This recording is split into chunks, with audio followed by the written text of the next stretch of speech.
Yes, hello everyone. Welcome to the next lesson. So in this one, we're going to be looking at interest rates.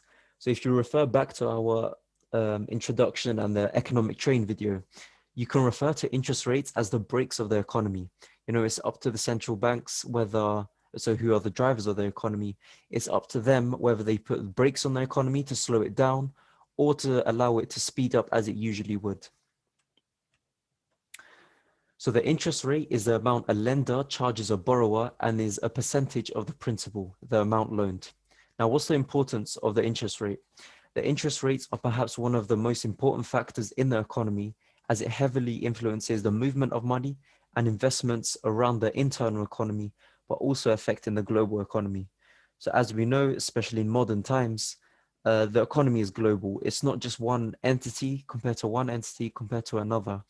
There's a lot of trade that happens between them all, and also investment between the different types of economies.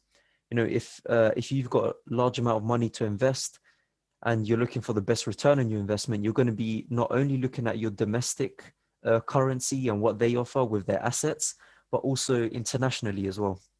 And who controls the interest rates? Put simply, it's the central banks. They're the driving. They're the drivers of the economy. Essentially, they're the guys that fluctuate the interest rates to either enter expansionary phases or deflationary or contractionary phases, which is deflationary. So in the US, it's the Federal Reserve. Now, the effect of interest rates. The first way we can look at it is that it affects the loan rates between banks. This is what we call the Fed fund rate. Now, there's going to be a whole lesson on this and the types of indicators in, I believe, the third section of fundamentals or the second one.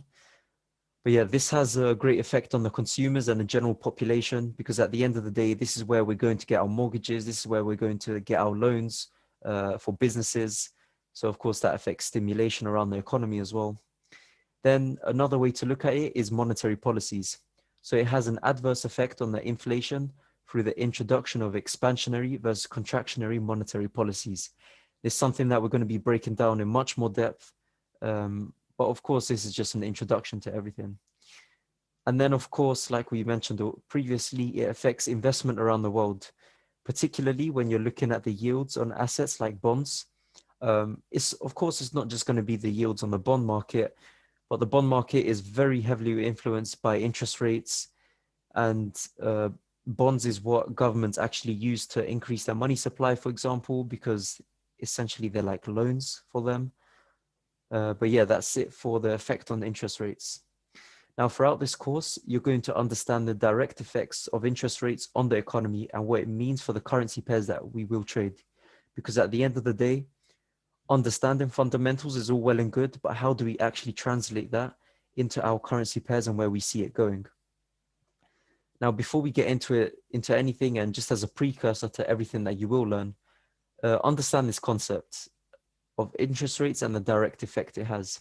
So as interest rates lower, we are seeing an expansionary policy because it encourages more economic stimulation as consumers and borrowers borrow and lend money. Particularly, it's more about the borrowing part.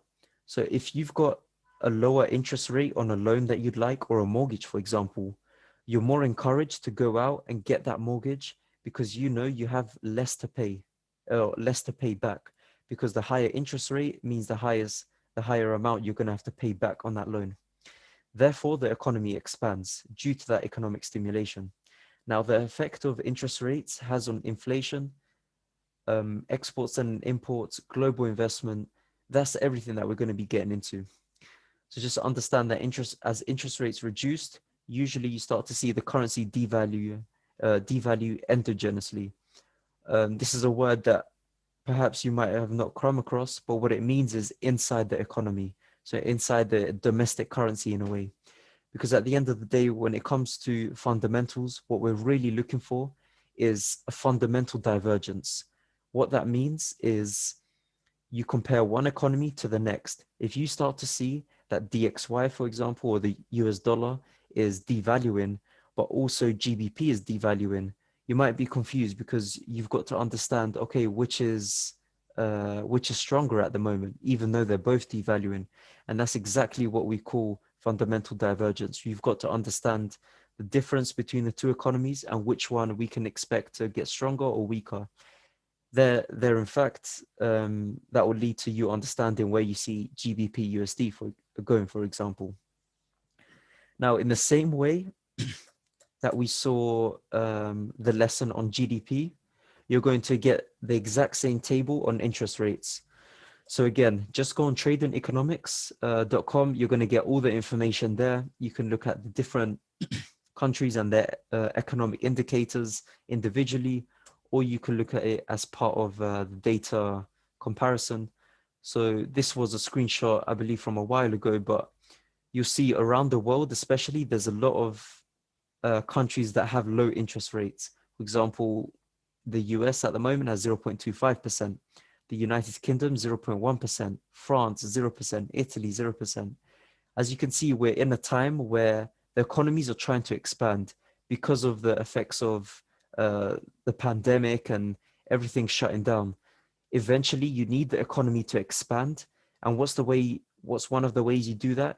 You affect interest rates. And that's exactly what central banks do. Now, this is going to be explored in a lot more detailed. But yeah, guys, that's it for this lesson. I hope you obviously take notes, and this one is more in a preparation for everything that's to come. So yeah, guys, take care, and I'll see you in the next video.